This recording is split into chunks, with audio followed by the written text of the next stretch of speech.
Mi nombre es Andrea Victoria Aguilar López, de tercero B, y voy a hablar acerca de la entamoeba histolítica.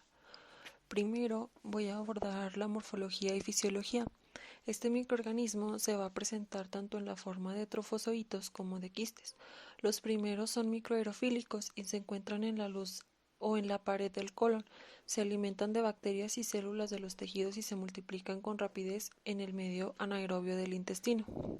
Cuando hay diarrea, los trofozoitos se eliminan sin cambios en las heces líquidas. Estos se pueden reconocer por su tamaño, que varía de 12 a 20 micras de diámetro. Tienen una motilidad unidireccional, un endoplasma vacuolado granular y un ectoplasma claramente delimitado con pseudópodos digitiformes. Eh, Mediante tinciones se revela que tienen un núcleo de 3 a 5 micrómetros con un cariosoma o nucleolo central pequeño con gránulos regulares que se distribuyen de manera uniforme alrededor de la membrana nuclear. Esto se le llama cromatina periférica. Los estudios de microscopía electrónica demuestran la presencia de microfilamentos, un glucócálice externo y proyecciones citoplasmáticas que son importantes para su unión. Los trofozoitos por lo general se enquistan antes de salir del intestino.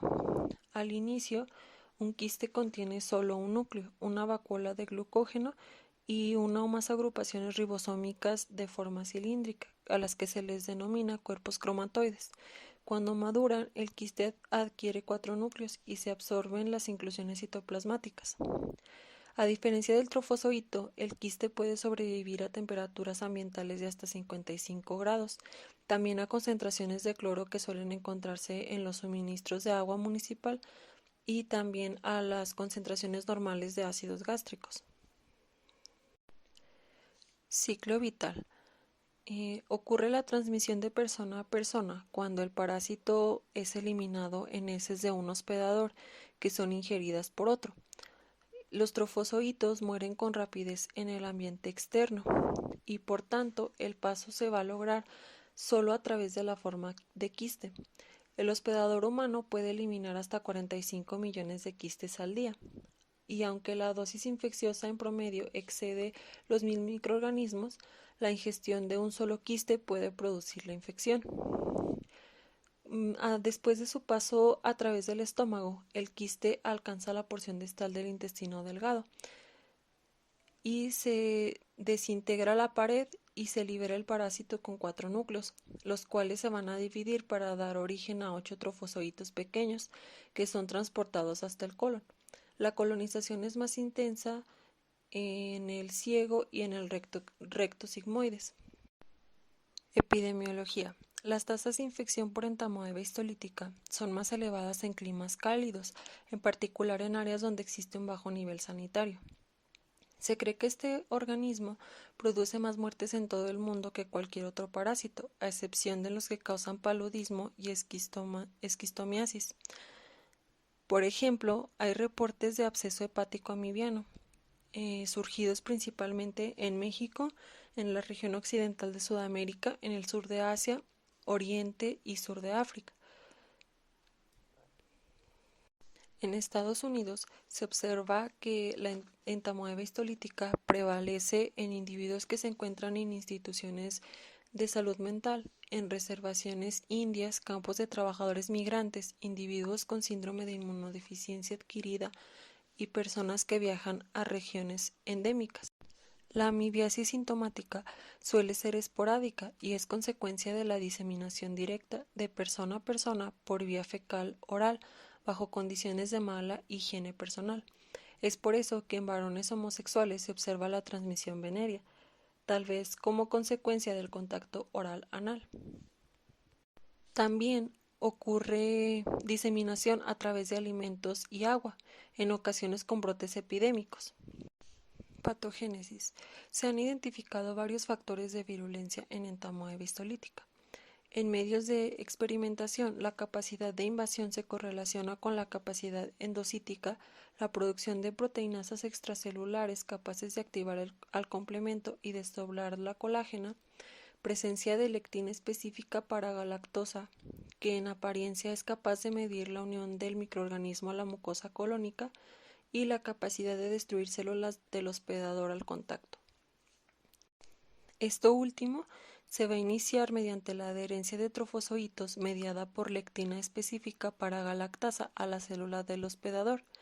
Después de que se adhiere, la amiba libera una proteína formadora de poros en la membrana de la célula afectada y da origen a grandes lesiones tubulares. Esto va a generar citólisis rápida.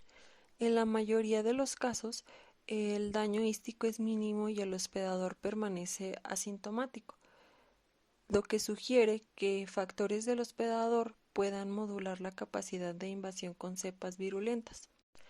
La desnutrición proteica, los regímenes alimentarios ricos en carbohidratos, la administración de corticosteroides, el embarazo y la infancia son aspectos que tienden a volver al hospedador más susceptible a la invasión.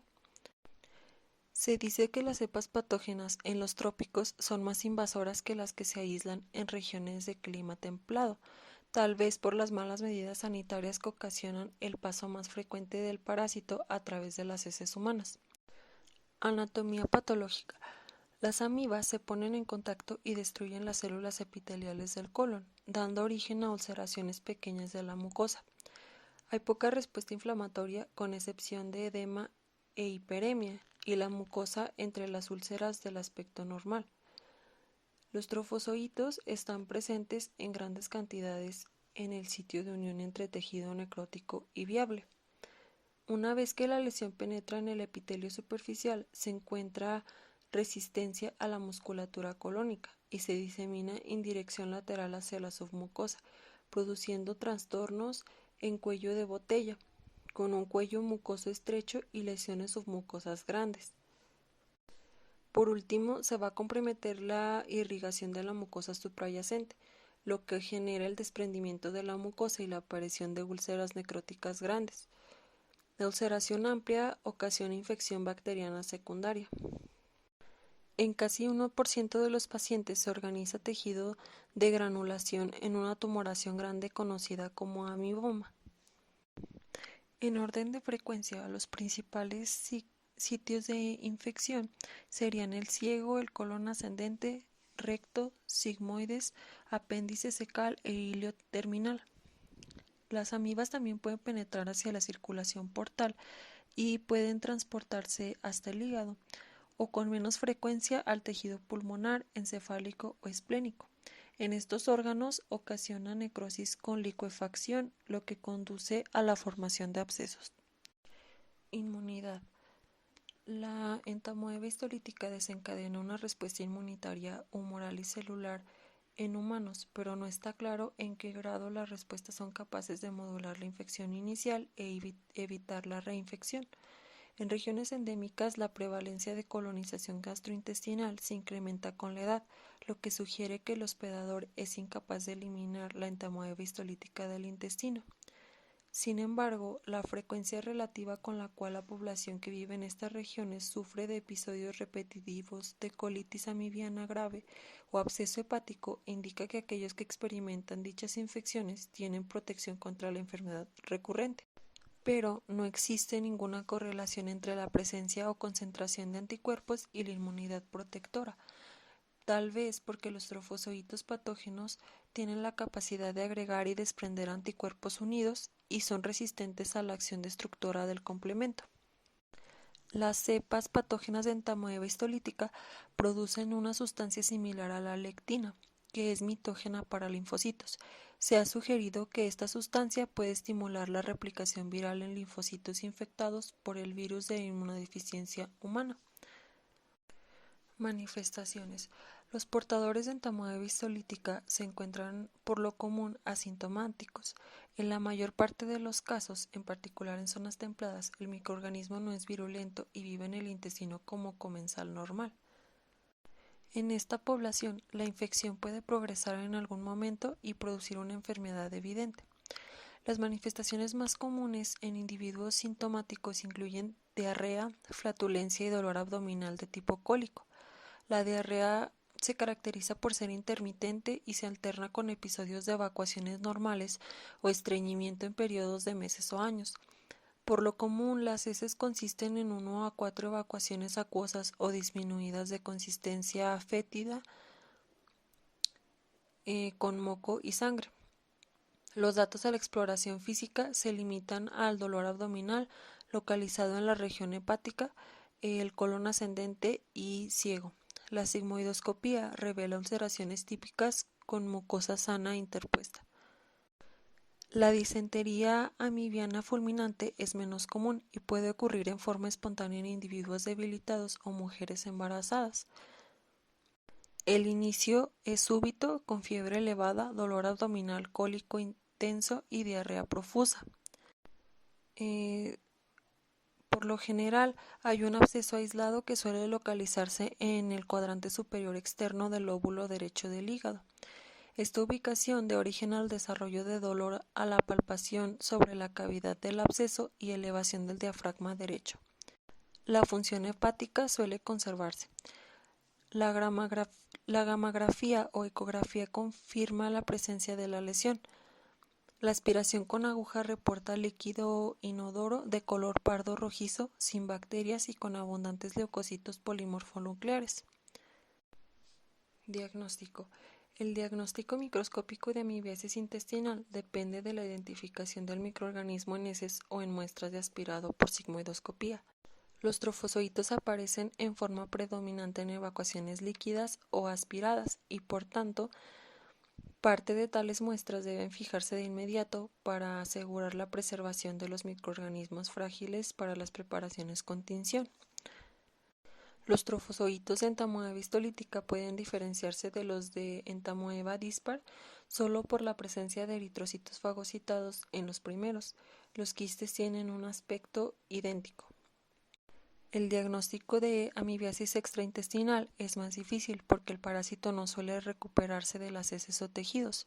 Las pruebas serológicas son de importancia fundamental y los resultados son negativos en pacientes asintomáticos, lo que sugiere que es necesaria la invasión hística para la producción de anticuerpos. La mayor parte de los pacientes con enfermedad intestinal sintomática y más del 90% de los individuos con absceso hepático tienen altas concentraciones de anticuerpos contra amibas. Actualmente, las pruebas de hemaglutinación indirecta inmunoanálisis enzimático utilizando antígenos derivados de microorganismos con cultivos exentos de bacterias son las pruebas más sensibles. Tratamiento.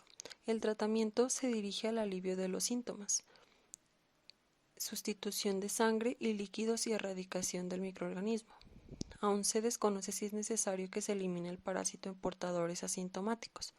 El fármaco de preferencia es el metronidazol, que es eficaz contra todas las formas de amibiasis y debe combinarse con un segundo fármaco como la diloxanida para mejorar las tasas de curación en enfermedad intestinal y disminuir la posibilidad de recrudecimiento de la enfermedad en amibiasis hepática. En infecciones extraintestinales graves también se utiliza tratamiento parenteral con dehidroemetina. Prevención. La enfermedad se transmite por vía fecal-oral y por lo tanto los esfuerzos deben dirigirse a mejorar las instalaciones sanitarias para eliminar las heces y perfeccionar las prácticas de higiene personal. En Estados Unidos, esto aplica en particular a individuos internados en instituciones y campos para trabajadores migrantes.